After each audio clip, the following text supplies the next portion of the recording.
is KC Sports Network, proudly presented by Emprise Bank.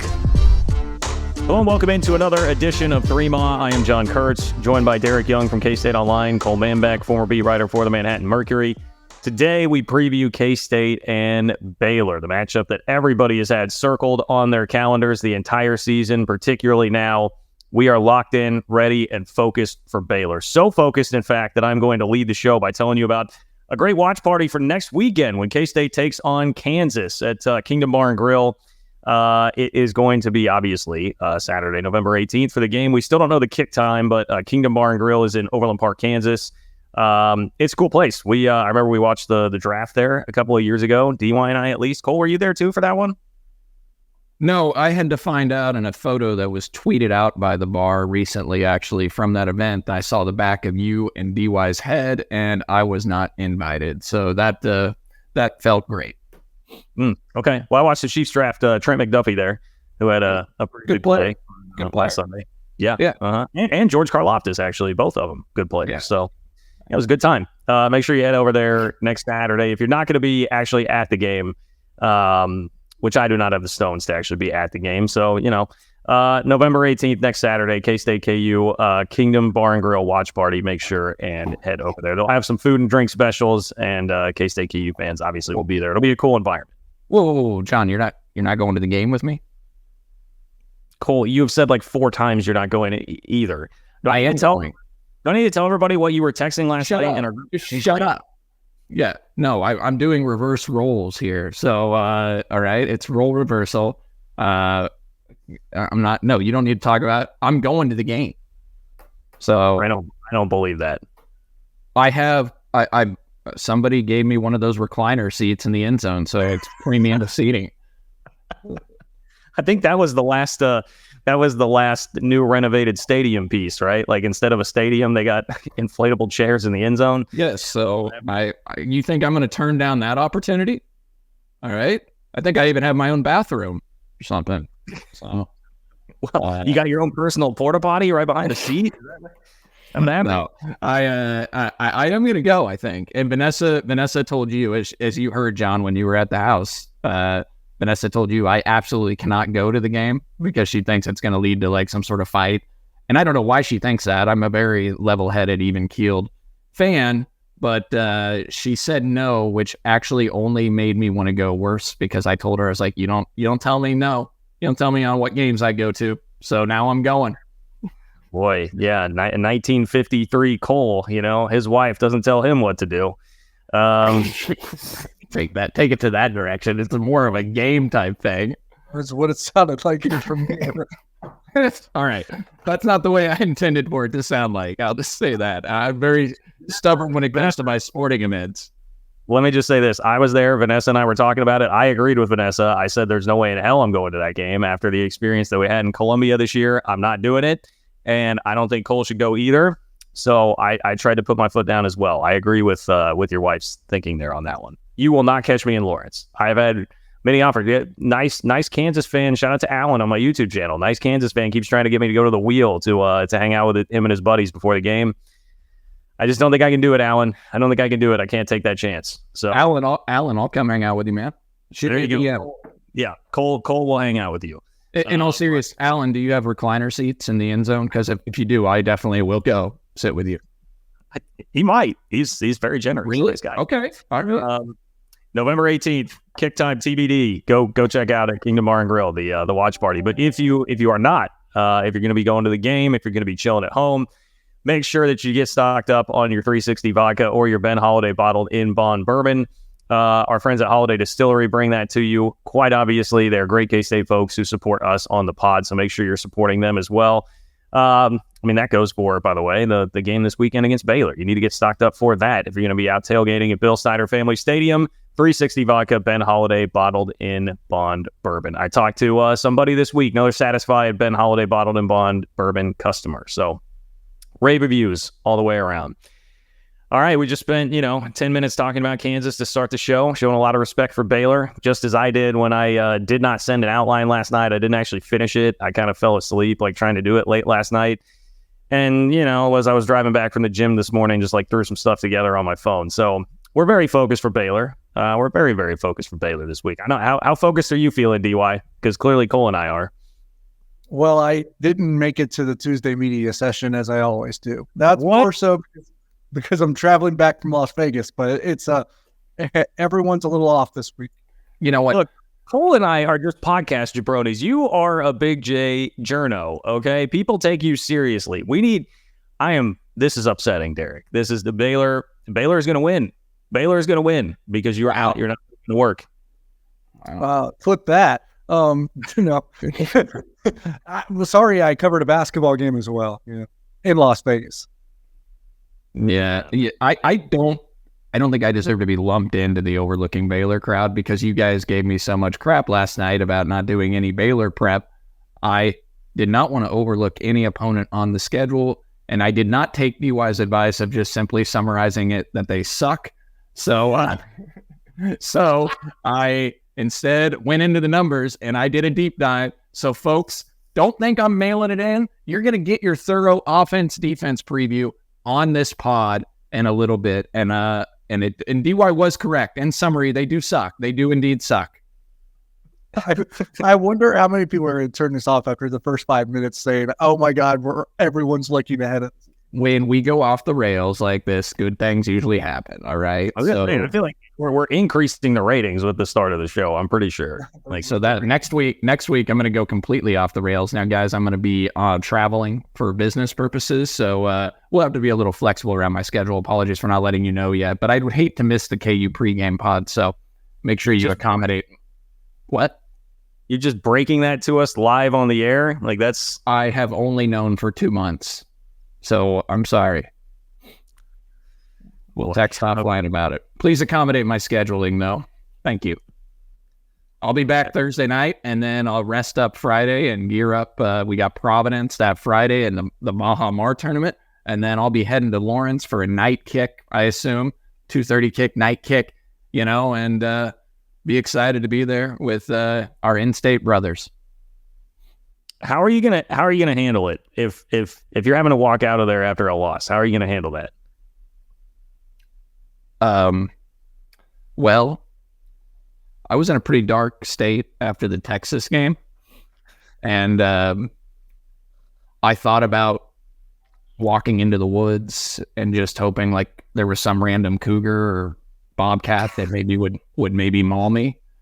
So maybe something like that. Might just explore the woods around here and maybe some sort of wild animal will just take me out. So that's probably how I would handle it. John, I wouldn't handle it well. So maybe I should go as I think about that. Yeah, I mean, I set such a sterling example for you in Columbia of how to handle yourself walking into the stadium after a loss. So, which is why I will not be in attendance next Saturday in Lawrence. You dumbasses haven't won a conference championship in 50 plus years. Shut up. I feel like that may have even been a fairly sensitized version of what it is that I actually said. It was. Okay. Wow. We're almost 10 minutes in. You're going to be doing the home field read here in just a minute, and we haven't gotten to the outline. Headline number one. I do have some headlines. What outline? No, okay. There's an outline. I have headlines written. It just, might not be a totally finished outline. The first headline is, can K-State mentally recover in time for Baylor? Because clearly we have. So the team lost the ability to control their own destiny for Arlington. I mean, I think as a coach, you can still hold it out there. Like, you guys still have a chance. We saw that was a Kelly Ford Cole that had K-State at 14, 15% chance to make the Big 12 championship game. It's a great call out. I was actually looking at this earlier. So actually on Kelly Ford's website currently now, it was Bill Connolly that I think had it at 14 or 15, John, but Kelly Ford gives K-State a 32% chance to make the Big 12 title game and a 65%. He gives them a 65% chance to win out and get to 7-2 in the league.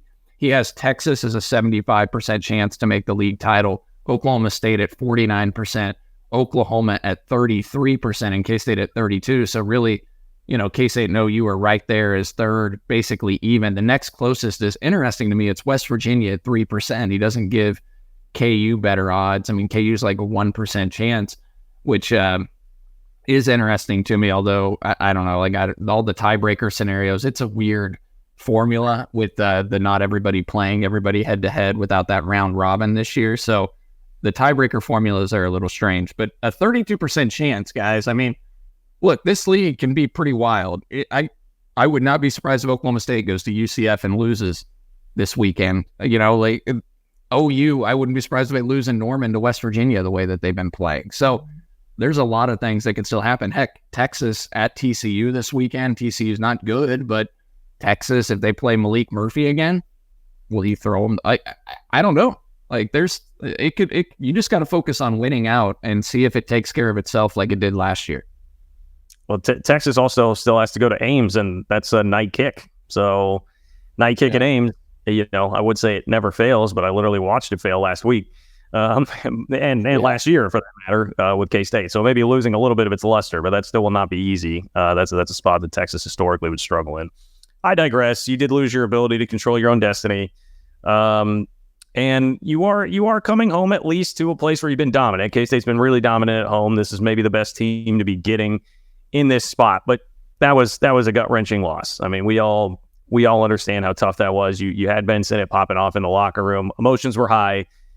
Can this team channel everything the right way and turn it around? I would ask Derek what the vibes were like on Tuesday, but he wasn't there. So, what are we feeling about how this team can turn it back around?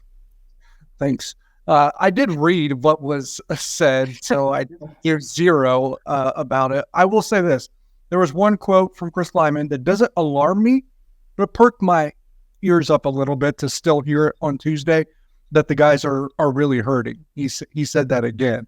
Now, I think that's normal. I think Cole's still hurting, right? So, and these guys are the ones actually on the field. So I think this is probably their stiffest challenge in terms of recovering after a loss. So we'll see if that has an impact, because in the past, I will say this, the losses weren't, I guess, as gut-wrenching as that one. But, man, in the Chris Kleiman era, after a loss, Kansas State is pretty, impressive. Mm-hmm. Yeah, no, I'm still hurting, DY. That would be a correct assessment. I've at least stopped replaying the final 4 plays in my head 50 times a day. So that's progress. But, I caught that quote too, DY. I mean, him acknowledging that they're still hurting. We're going to be doing an interview with Austin Moore this week as part of our player spotlight in conjunction with Riverbank Brewing and Wildcat NIL. And that's one of the questions as we record a little bit later today, is how they are doing mentally and bouncing back from such a devastating loss. And so there's still an opportunity to get to the league title, but it definitely hurts. You feel for those guys. They were an eyelash away from being a top 10 team on the road and basically carving out the best path to Arlington of any Big 12 team.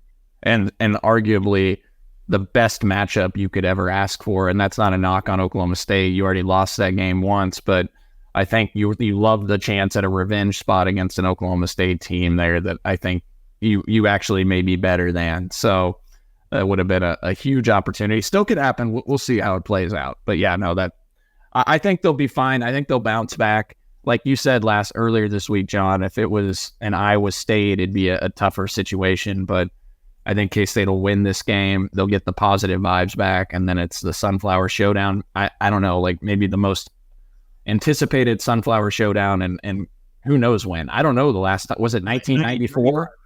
95, the last time they were both ranked? Both teams were in the top 15 in 95, in case they won that game 41-7, by the way. For those that listen to the Solid Verbal, this is the exact example of what they call a letdown look-ahead sandwich.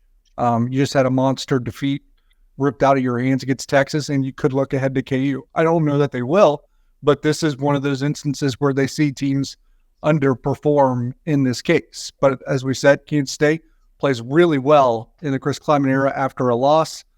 I will say, I brought it up to you guys last night, it's a weird stat. I don't think they really played anyone, but Baylor hasn't lost a game on the road this year. and it makes Baylor's situation even worse because they get 8 home games this year, only have to go on the road twice.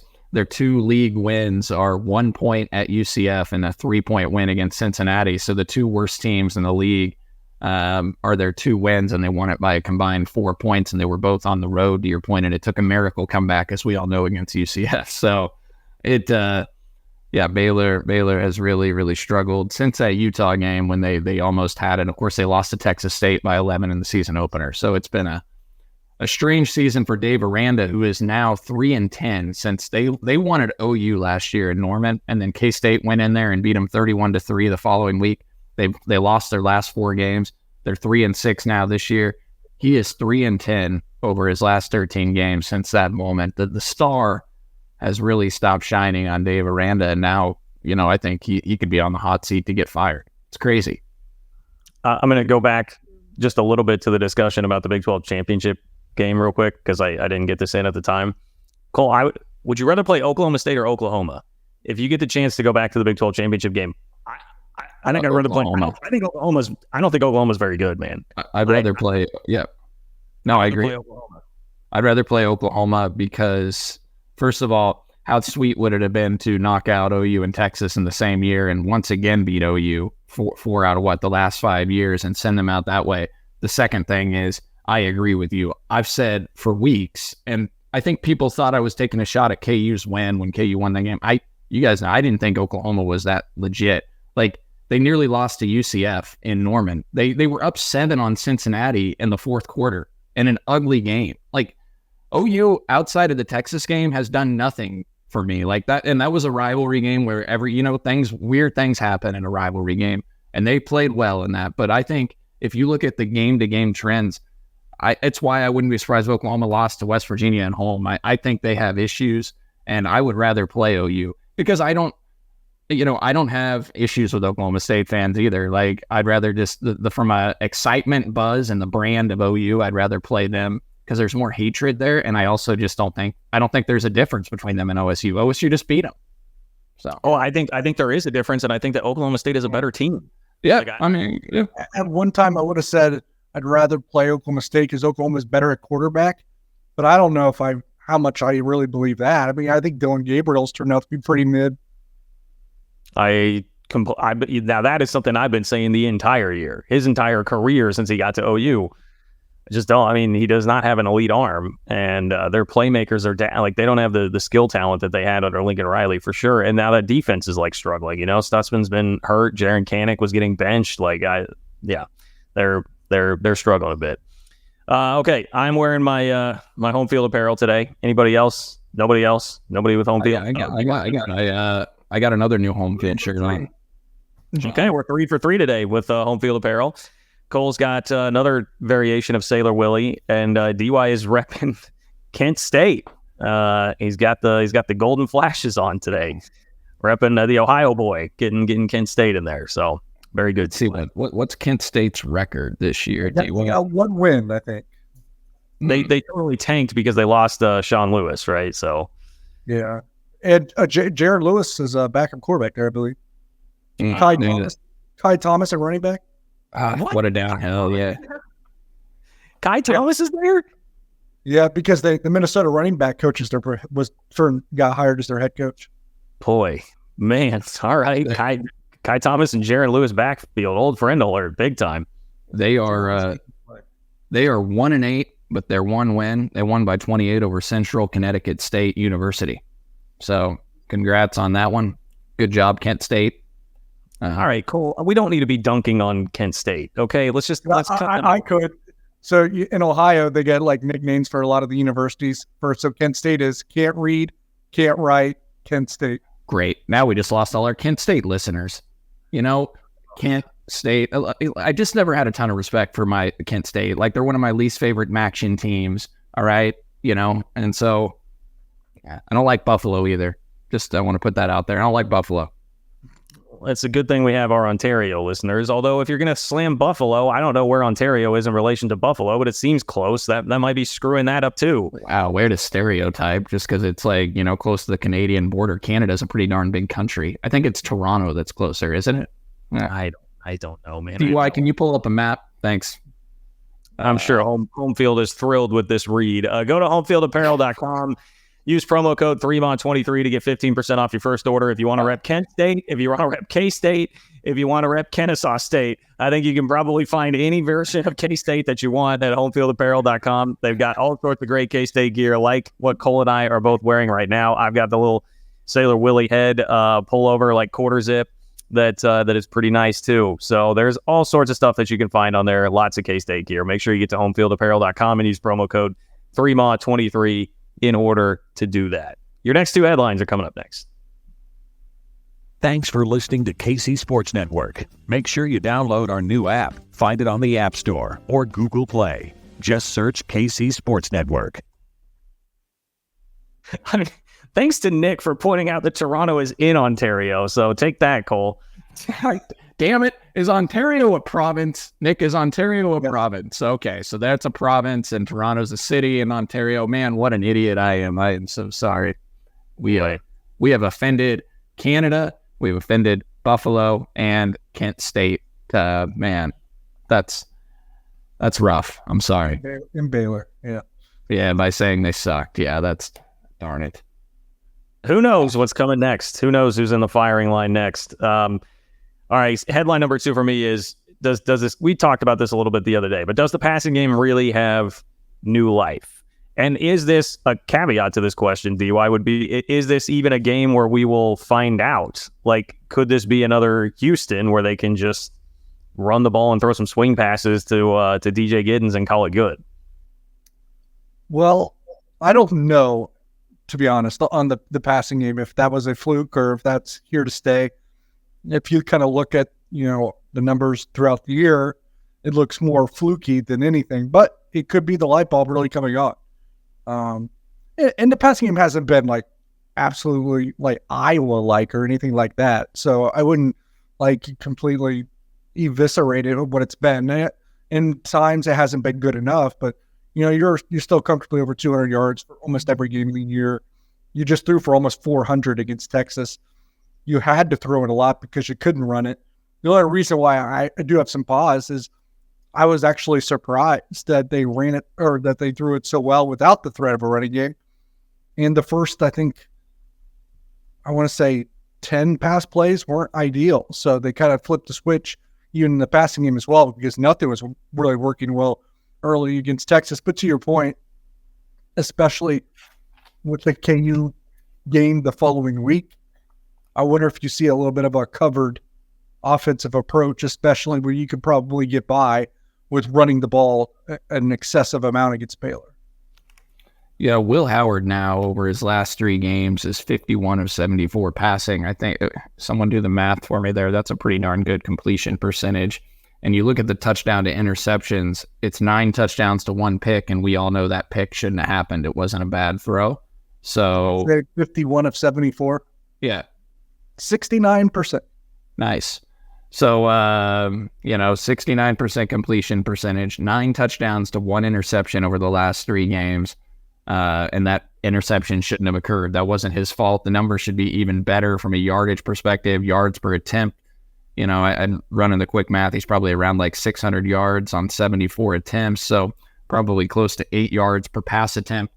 So Will's playing good football right now. And in that game, the one thing I wanted to see against Texas, guys, that I was still questioning against Houston and TCU was the vertical downfield passing attack.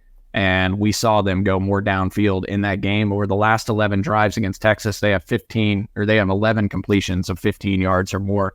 And some of those were definitely vertically downfield. It should have been more if Keegan Johnson catches that one ball. So, yeah, I think you have 4 guys with 60-plus yards against Texas. That's really encouraging. And I think you wrote about this on KSO, DY, but from a confidence standpoint, for Keegan Johnson to finally have a game where maybe he can feel a little bit better about himself, I think that could be significant. He doubled his receiving yards in one game for the total of the season. So him, Jace Brown continuing to build on what he's done. Phillip Brooks is playing really good football right now. I think it's interesting. Did Jaden Jackson even play against Texas? So it kind of felt like they changed up the rotation, right? RJ Garcia, I don't even know if Garcia was in uniform, but he had 8 snaps. Okay, so they basically took Jackson and Garcia out of the mix. I like Jaden Jackson and how hard he plays, but it makes it like they kind of settled on a new rotation there, it felt like. Yeah, I wonder if because I don't think that they would remove Jackson like that unless they just thought that they needed some continuity there.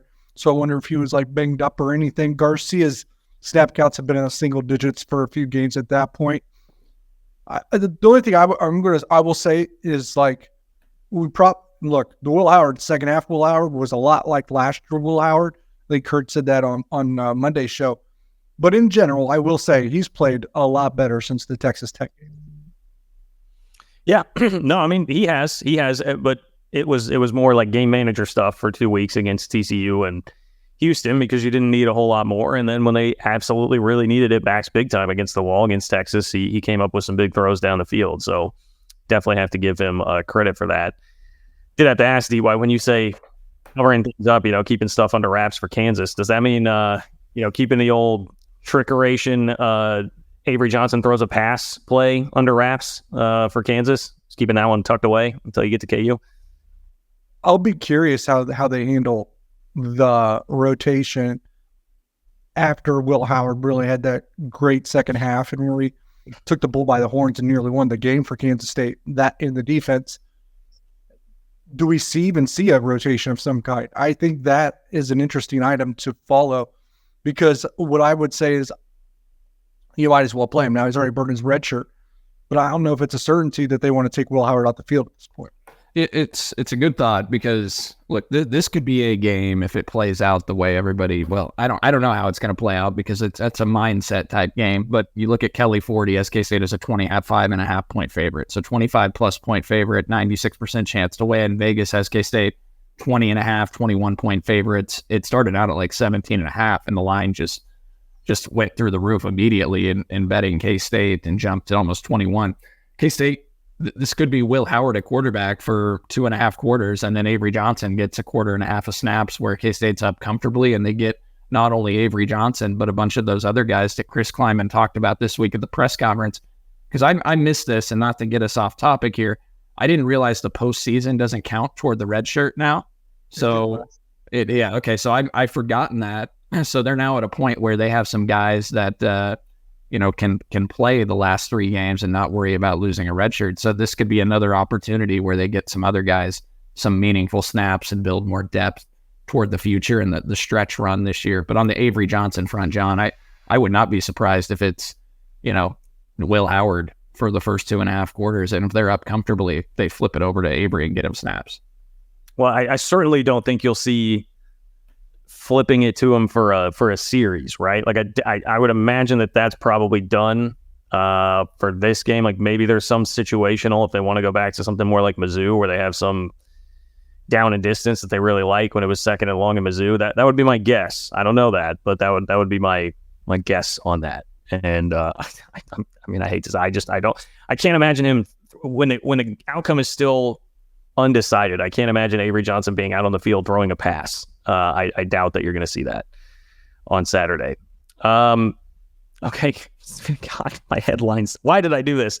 I had no idea that the podcast was going to start like the way that it did because my third headline is anybody actually excited about this game? So, and it's the angle here is I'm wondering about what's the crowd going to be like because it's been a brutal week. It's been a brutal week, man. You lost Gongba. You get your heart ripped out at Texas. If you want to take it back, like maybe just a little over a week, you had the Naquan Tomlin suspension, Quez Glover injury. You get handled by USC in Vegas as Cole closes his ears for those that are not watching on YouTube. It's been a lot of negativity, boys. And how are the fans? What is the environment? What's the vibe going to be like with the way things have been going lately? It's a good item to kind of pinpoint. It's funny, this show, the way we're going, we're still on headline number 3, the 30th minute into the show. So we're moving at a snail's pace here, but I think it could be a little lifeless, at least at first. I still think it's going to be full. I've seen worse Kansas State seasons with the stadium full every home game. So, but the environment, to call it raucous would probably be a fallacy. I don't think you're going to see anything like that, but maybe if they can get something good to happen, early it'll come to life. It's a 2 p.m. kick. It's a perfect kick time. It's going to be a beautiful fall day, mid 60s, maybe 63 degrees. I think I saw for a high. It's sunny. You can't ask for a better kick time and fall day. I think it'll be full for that reason alone, and the fact that they sell out every game now. So I think it'll be full. Now, from an energy perspective, I think it'll take K-State doing some things early on in the game, to get the crowd really going. But I think people need to keep perspective here, because I was really down in the dumps for the Texas game. K-State's. Whoa. You're the one that's going to tell everyone to keep perspective? Yes. Thank you for rudely interrupting me as I go on my speech here. People need to keep perspective here. Kansas State still has the opportunity to finish with the very same record they did last year and win 9 regular season games and win 7 Big 12 games, 7-2, got them in the league title that last year. Will it get them in the league title this year if they win out? There's a less of a chance of it because of the way the Big 12 is structured this year.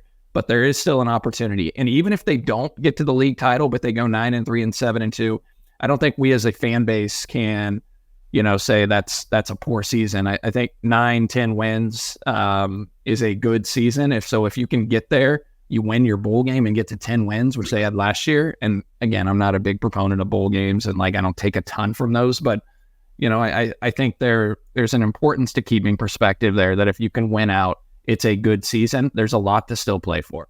So was that good, John? Did I help keep perspective there?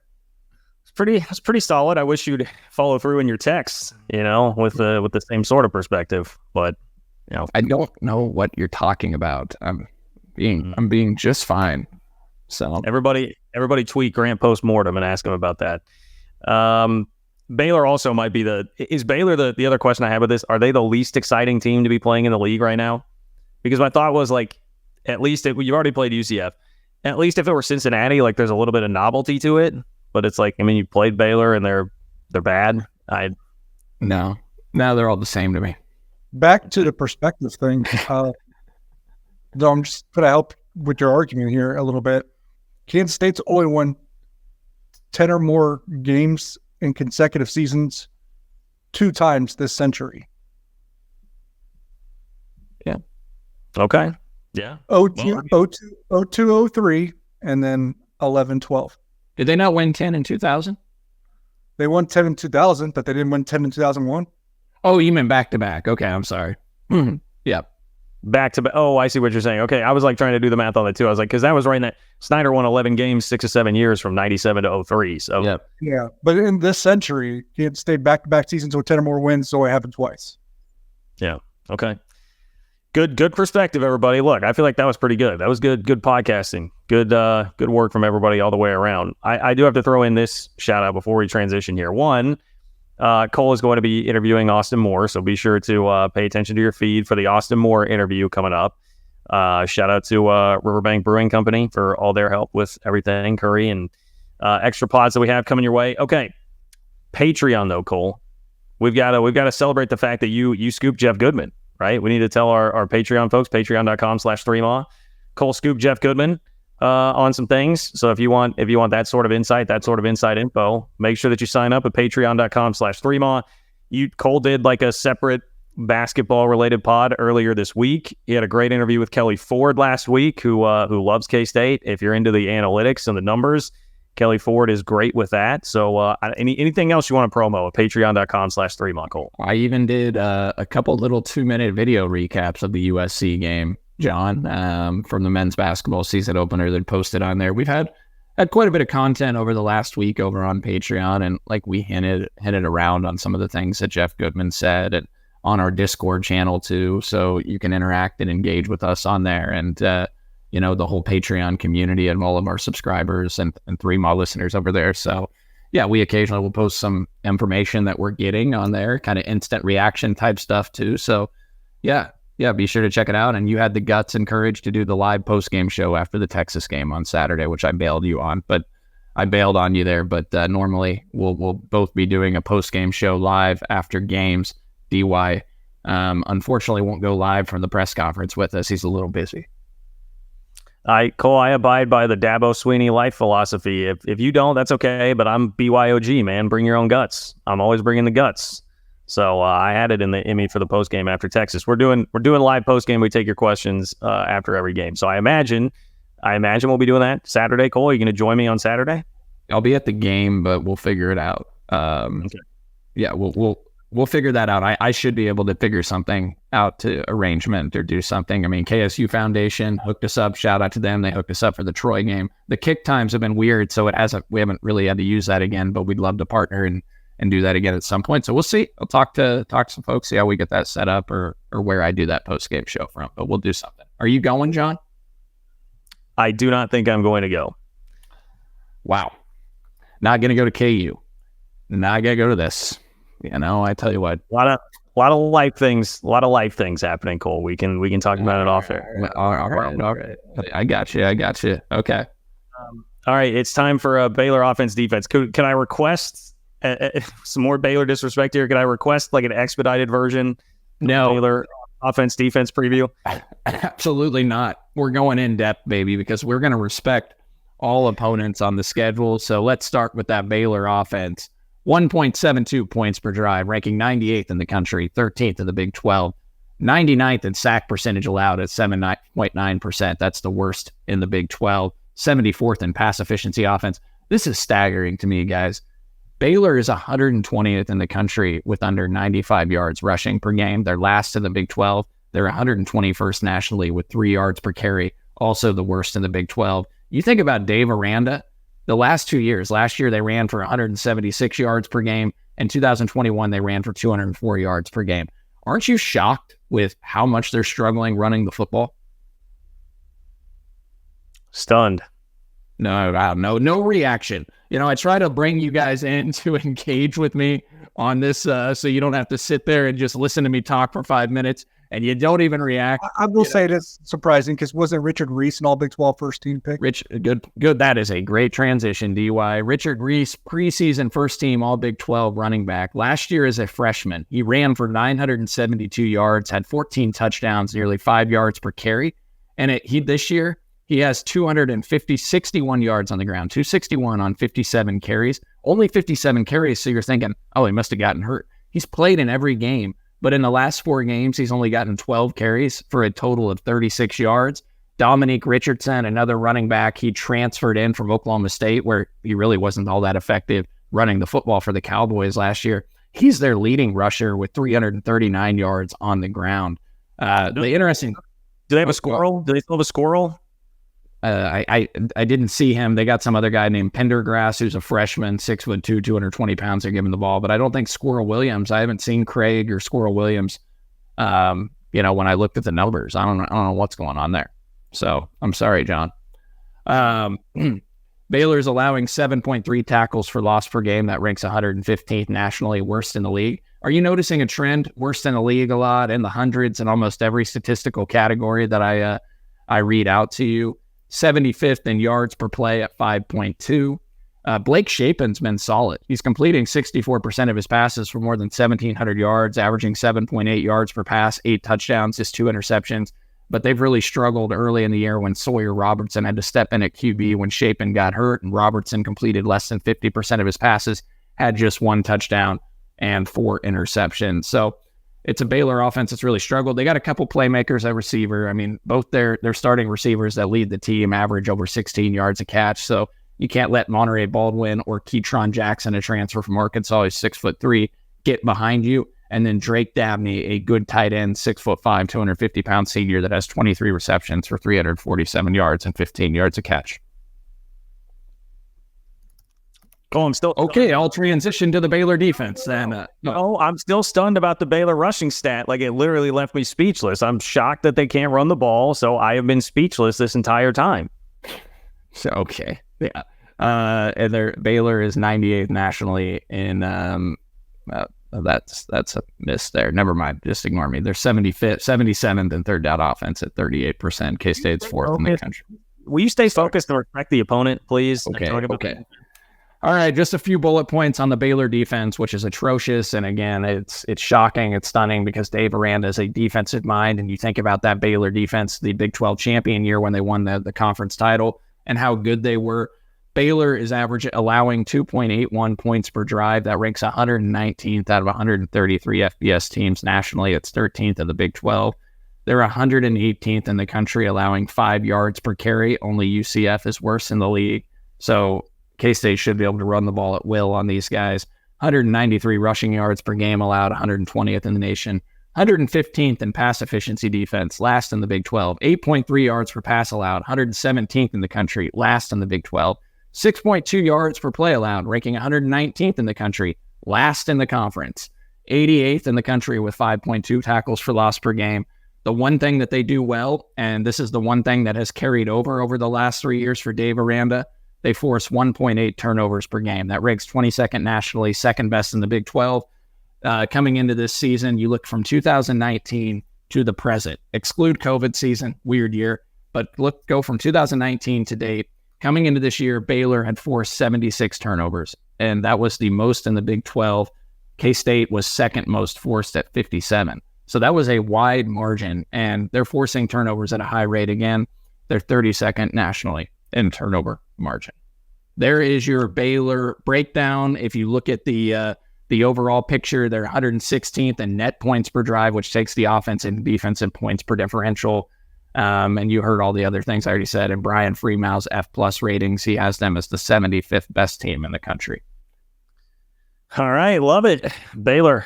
Hey, I heard Chris Kleiman say he likes Blake Shapen a lot and remembers him from playing 2 years ago in Manhattan. That was when he kind of got thrown into the action there because of an injury and played very well. So I also respect Blake Shapen. I think I took a lot of crap last year for saying that I liked Blake Shapen, and Cole said that he did not like Blake Shapen. So I'm Team Shapen. I just want everybody to know. You asked if he was still alive last night in the group text, but okay. Well, because he's always hurt. I mean, I just assume that Baylor's out there getting him killed because they have nothing else on offense. Did we play against Blake Shapen last year when we won 31-3? Yes. So it's interesting. I just thought that was interesting by Chris Kleiman. I remember him in 21. We played him last year. Don't remember him. Well, last year they really brought it. That was one of the more fun games last season because I was not expecting the outcome to be that lopsided. DY, I have it. Blake Shapen last year against Kansas State, 22 of 38 passing, but only 203 yards. So very low yards per pass attempt, 58% completion percentage, no touchdowns, 2 interceptions, and a quarterback rating of 28.9.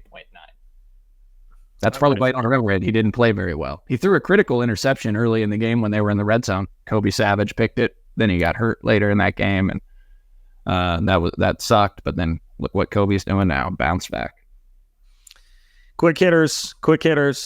Chris Kleiman made it a point to say in the press conference that, as you guys discussed earlier, they can play all the guys who only have played in one game or less so far this year without worrying about the red shirt. He mentioned Rex Van Wy. I assume that will be one that we see, but how many others, DY, will we see play their second game for K-State on Saturday?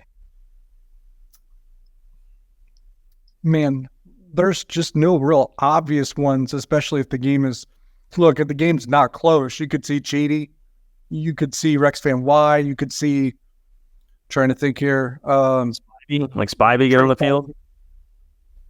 Man, well, when we're constantly seeing like 6 other receivers before him, and are they going to play 7 different receivers? Yeah. I don't know.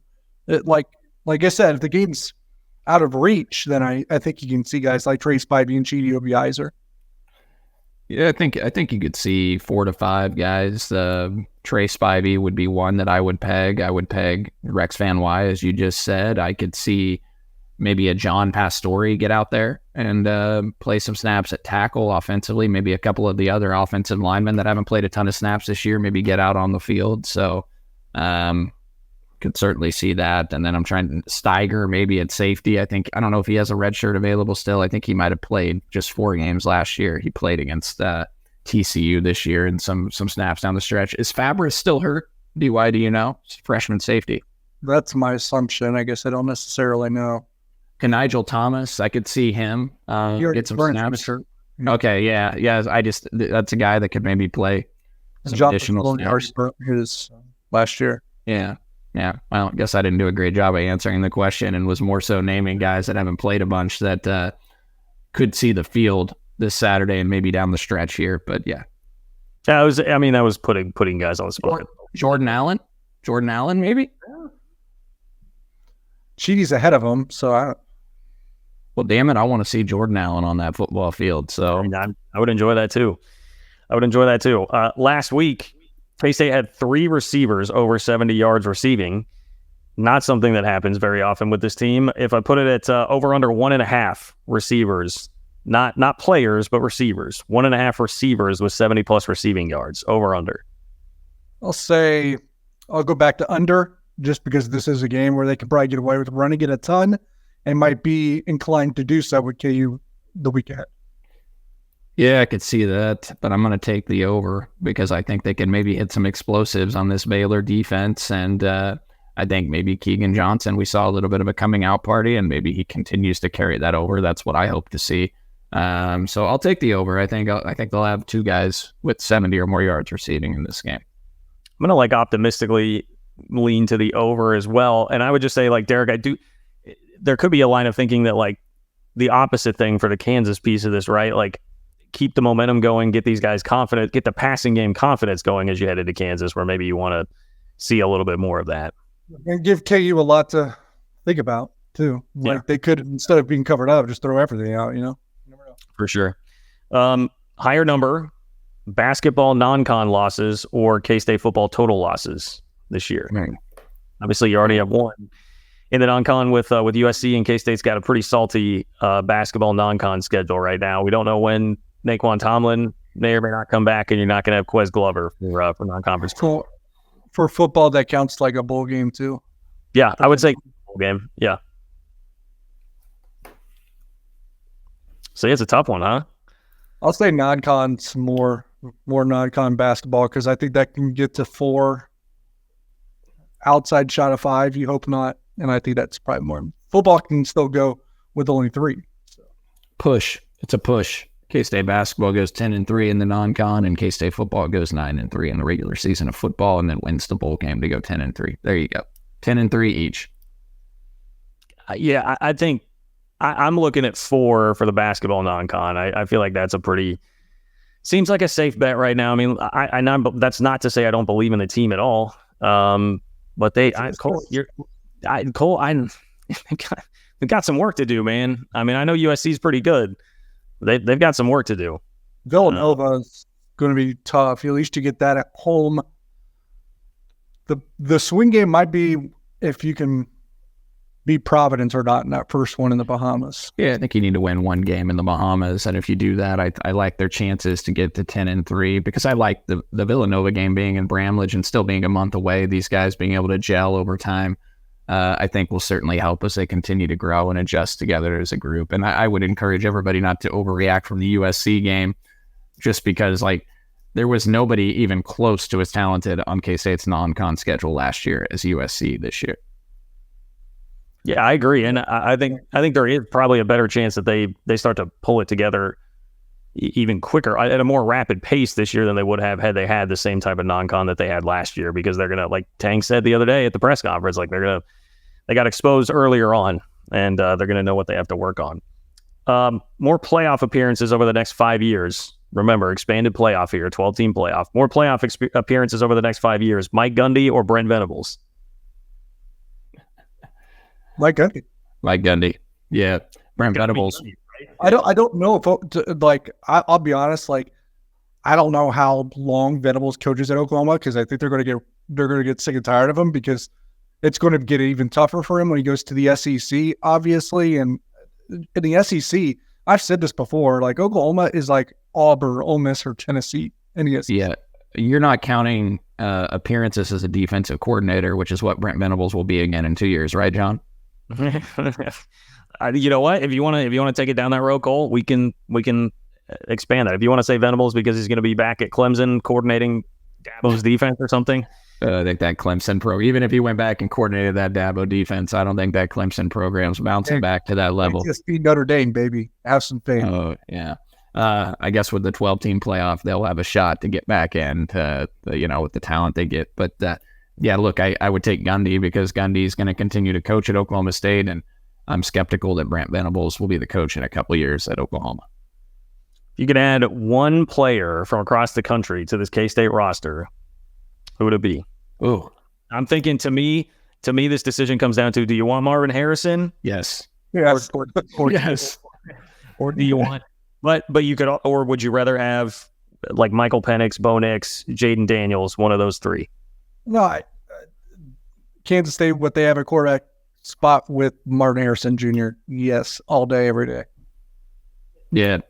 I'd take Marvin Harrison. Look, I don't think one single defensive player can make the significant difference that a guy like a Marvin Harrison could make to your totality of your offense. Especially Ohio State's like in the same spot. Like their offense is atrocious. They just get bailed out by Marvin Harrison. Yeah, D-Ron, I gotta ask you that, D-Ron. How, with Ohio State's resources, how are they not better at quarterback?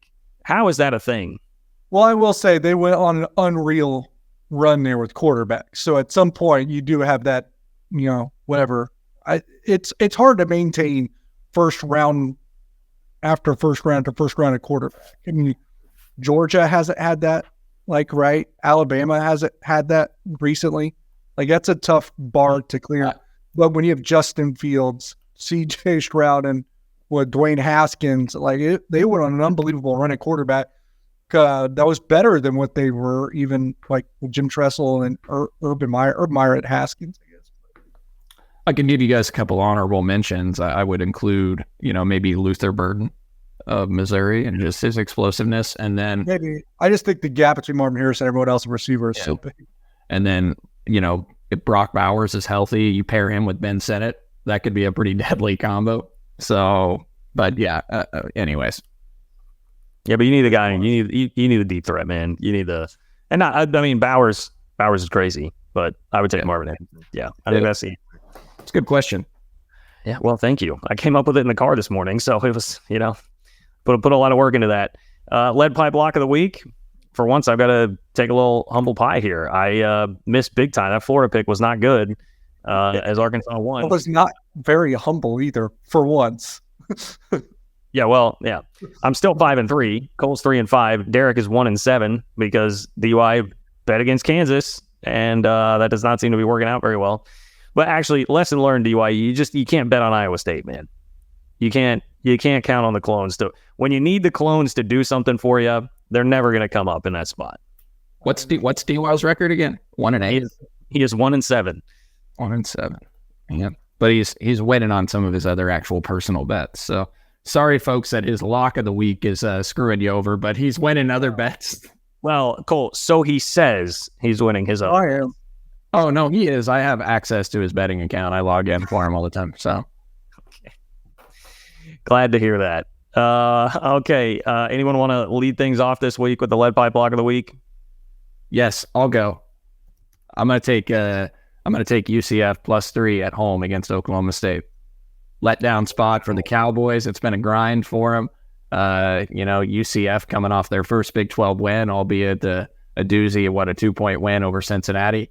But I still think, I think it's a letdown spot for the Cowboys after Bedlam and just the grind that they've been through over the last several weeks. And, going the power metrics and everything give UCF a great shot to win that game. A week ago, I think Kelly Ford's model had it as a coin flip game. He had UCF at 49% to win chance and OSU 51%. That tilted a little more after OSU won against Oklahoma, but I think I'll take UCF to not only cover, I think UCF beats Oklahoma State. Okay, I'm on. You guys are gonna laugh. I'm on the Colorado Buffaloes. They're playing Arizona, but it's at home. I think this is a letdown spot for Arizona. And Colorado, as a favorite, not good this year. As a dog, almost covered every game as a dog. They almost beat Oregon State last week. What's the spread on that game, DY? Colorado home dog 10.5 against Arizona. 1 p.m. kick. So that's a noon kick locally in Colorado. Look, I don't mind it because I think Arizona just beat 2 ranked teams in a row, and it just feels like the same thing. 3?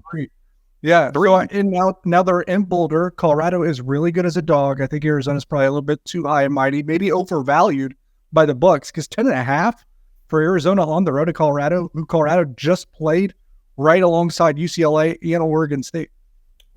John, what league is your lock going to be in? I'm going to guess it. Well, first of all, I got to give a shout out to Arizona and Jed Fish, man. The I mean, I know Washington State has completely fallen off a cliff, but they demolished them 44-6 in Pullman. Then they beat Oregon State by 3, and then they clubbed UCLA by 17. They're in the top 20 in the playoff rankings, man.